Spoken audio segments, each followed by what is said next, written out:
un curso de capacitación de verificación de equipos de laboratorio para laboratoristas, ¿vale?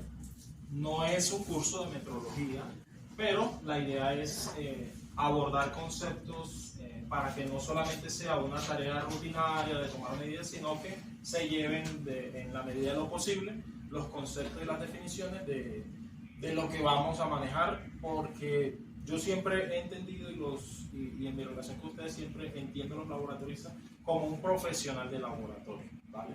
¿Por qué? Porque este es un trabajo que ya está bastante regulado, que exige unos conocimientos, que exige unas experiencias y que tiene una connotación legal, sobre todo en nuestros proyectos. ¿Listo? Entonces, siempre me voy a esperar por sacar lo mejor de ustedes en la medida de lo que esté a mi alcance y siempre esperando lo mejor de ustedes y en lo que puedan mejorar, pues igual yo, obviamente, será bienvenido, ¿vale? El día de hoy empezamos con la verificación de balanzas de la variable masa. ¿Listo? ¿En qué quiero hacer énfasis? La masa, nosotros acá la manejamos de una manera rutinaria. Medimos en una balanza, tomamos una medida, la registramos y nos quedamos con eso. ¿Listo? Pero la masa es un concepto bastante importante en las ciencias físicas, es una propiedad importante de la materia y es importante que ustedes entiendan lo que hay detrás de este concepto que manejamos rutinariamente. Entonces, primero me remito a la Wikipedia, que ya hoy en día tiene bastante información valiosa, bien referenciada, y voy a hacer una introducción a esa definición que está en la Wikipedia. ¿Listo? Entonces la define que en física la masa es una magnitud física y propiedad general de la materia que expresa la inercia o resistencia al cambio de movimiento del cuerpo. De manera más precisa, es la propiedad de un cuerpo que determina su aceleración cuando éste se encuentra bajo la influencia de una fuerza dada. Es una propiedad intrínseca de los cuerpos. Ojo con esta palabra, es una propiedad intrínseca. ¿Listo? Porque ahorita voy a profundizar en eso. De los cuerpos que determina la medida de la masa inercial y de la masa gravitacional. La unidad utilizada para medir la masa en el sistema internacional. Nosotros acá combinamos en cierta medida el sistema internacional con el sistema inglés. ¿Listo? ¿Qué es el sistema internacional? Es cuando hablamos de kilogramos, de metros en unidades de longitud, de segundos en tiempo, de Celsius en temperatura. Ese es el sistema internacional porque fue el que se unificó para que a nivel internacional entre los países nos podamos entender en las unidades de medida. No obstante, sigue siendo útil actualmente el sistema inglés porque lastimosamente es el sistema que aún se mantiene vigente en los Estados Unidos, en Inglaterra y en los países relacionados con ellos. Entonces también aquí los manejamos, pulgadas, libras, en segundos ellos siguen usando actualmente segundos, principalmente eso. Bueno, en temperatura ellos manejan Fahrenheit, etc. ¿Vale? Cuando a mí me definieron por primera vez la masa, me lo explicaron que la masa es la cantidad de materia que posee un cuerpo. ¿A qué se refieren con cantidad de materia? Es una medida para decir, digamos, cuántos átomos o cuánto pesan todos los átomos que hay en ese cuerpo, en ese objeto. Entonces esa cantidad de materia, porque me gusta esa definición para el objetivo de esta charla, esa cantidad de materia no varía si cambian las condiciones. Es decir, la masa...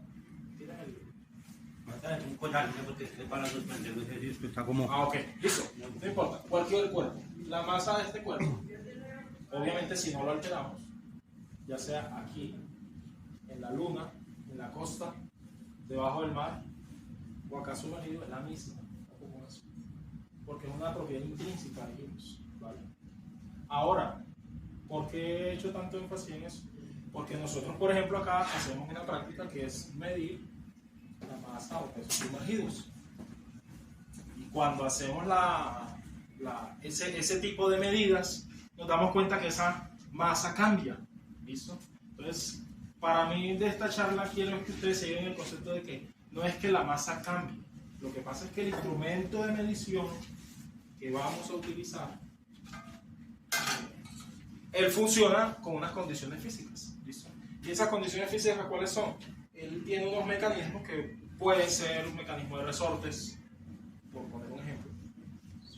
Esos resortes funcionan bajo el accionamiento de unas fuerzas. Entonces, en la definición que vimos hace un momento, decía que la masa, definida como masa inercial, es esa oposición que tiene ese cuerpo a la aceleración. ¿Listo?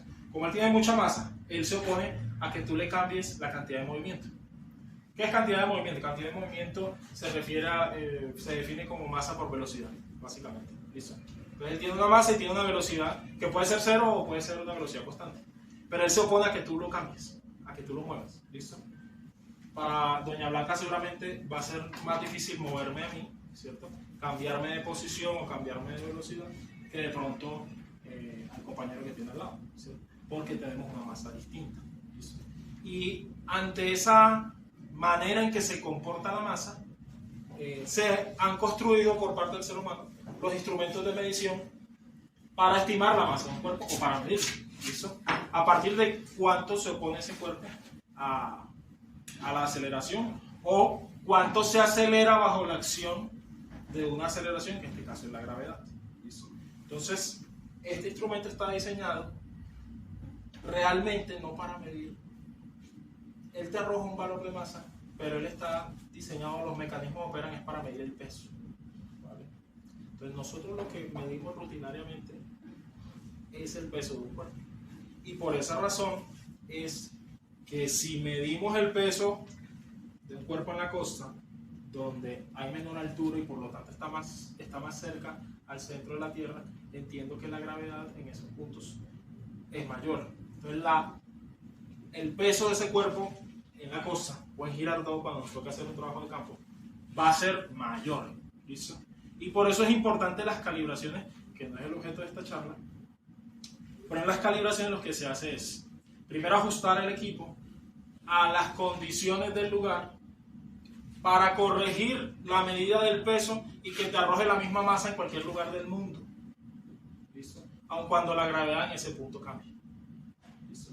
Entonces, cuando nosotros cambiamos de posiciones geográficas, la masa o los instrumentos que miden masa por medio de peso o por la acción gravitacional cambian su lectura, porque lo que mide es la fuerza que esa masa ejerce sobre sus mecanismos. Si hay mayor gravedad, va a ejercer mayor fuerza. Si hay menor gravedad, va a ejercer menor fuerza. ¿Listo? Si cambia la presión atmosférica, esto no se llama presión atmosférica, pero es una presión que es presión hidrostática, pero tiene el mismo efecto. Y es que cuando hay presión, tanto atmosférica como hidrostática, hay un efecto que se llama fuerza boyante. ¿Listo? Esa fuerza boyante tiende a impulsar los cuerpos hacia arriba. Lo que pasa es que hay cuerpos que, como su densidad es alta, pues no es suficiente la fuerza que se ejerce pues para hacerlo flotar, pero de todos modos sí le reduce la lectura de peso. ¿Listo? Porque él sigue teniendo el peso gravitacional, pero tiene una fuerza ascendente que le reduce la lectura que arroja el instrumento. ¿Listo? Entonces, si nosotros tenemos claro esos conceptos, podemos en determinados momentos tomar decisiones más acertadas. ¿Listo? Puede que en algún momento nos toque hacer un trabajo de campo, como les digo, en Girardot, que está cerca, ¿sí? Que ya no estamos a 2000 y pico de metros, sino que estamos por debajo de los 1000. ¿Sí? Hay que tener eso previsto. Puede que nos toque, si el trabajo es delicado, si el cambio en la calibración es lo suficientemente relevante para alterar las medidas que estamos tomando, hacer un reajuste, no digo calibración, ahora les explico por qué, un ajuste al equipo. No sé si este equipo lo permite, pero algunos lo permiten. Bueno, mentira, siempre lo permiten, pero no sé si nosotros tenemos acceso a hacer eso. Un ajuste a esas condiciones del sitio. ¿Listo? Entonces lo que hacemos es corregir la lectura por medio de unos patrones de medida. ¿Listo? ¿Lo puedes grabar de esa forma? Entonces, estos patrones tienen unas condiciones bajo las cuales los podemos denominar patrones. No tengo en este momento, digamos, la definición formal, pero un patrón cumple unas características.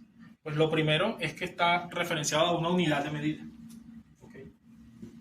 Adicionalmente tiene fue fabricado en unas condiciones de tal manera que en cierta medida es estable la medida bajo la cual fue construido. En este caso son patrones de masa y fueron diseñados y fabricados en unos materiales y en unas condiciones de tal manera que se van a ser mucho más estables que cualquier otro instrumento que pudiésemos querer usar como patrón. Esto en algún momento uno puede decir lo uso como patrón. Y de hecho la humanidad viene trabajando con patrones en principio rústicos, y a medida que fueron retroalimentando, o sea, con un rústico, luego uno más perfecto, uno más perfecto, uno más perfecto, hemos llegado a medidas muy precisas allá de perfeccionando sobre lo rústico. Entonces no es que lo rústico no se pueda usar como patrón, porque en la antigüedad fue usado así, ¿sí? Porque antes no teníamos toda la tecnología que se tenía, ¿listo? Pero ya la tecnología ha evolucionado lo suficiente como para tener unos patrones ya estandarizados, ¿listo? Adicionalmente tienen otra característica relevante, y es que tienen una trazabilidad. ¿Y esa trazabilidad qué significa? No solamente es el historial del instrumento, sino que esa medida que tiene este instrumento es comparable con un patrón internacional, que si mal no estoy está en Suiza, que es con el cual se comparan a nivel mundial todos los patrones del mundo. ¿Listo? Entonces, ese patrón internacional se usa para comparar los patrones que hay en Colombia en el Instituto Meteorológico Nacional. Y a partir de ahí nos extendemos a los demás tipos de patrones. ¿Listo? Y esos patrones van a tener una incertidumbre o unas tolerancias con respecto al patrón mundial. ¿Listo? De tal manera que cuando aquí hagamos un pedido de 2 kilos de un producto costoso de oro, por poner cualquier cosa, a China, esos 2 kilos aquí también son 2 kilos allá. Aunque allá la gravedad sea otra. Aunque esté en el monte Everest. ¿Listo? Tiene que haber la suficiente trazabilidad meteorológica para que a la medida de masa de allá, esos 2 kilos lleguen acá, sigan pesando 2 kilos. ¿Listo? Entonces, es importante tener todo eso, tener conocimiento o idea de estos conceptos, como les digo, porque cuando tomamos decisiones puede haber momentos en que haga falta, en que 1 milímetro, en que 1 gramo, en que 1 microgramo haga la diferencia entre una aceptación o un rechazo. ¿Listo? Los dejo con Miguel, que nos va a explicar el procedimiento, que ya la buena práctica que tenemos en este laboratorio, que también Johnny nos ha estado apoyando en eso, para verificar los equipos de masa.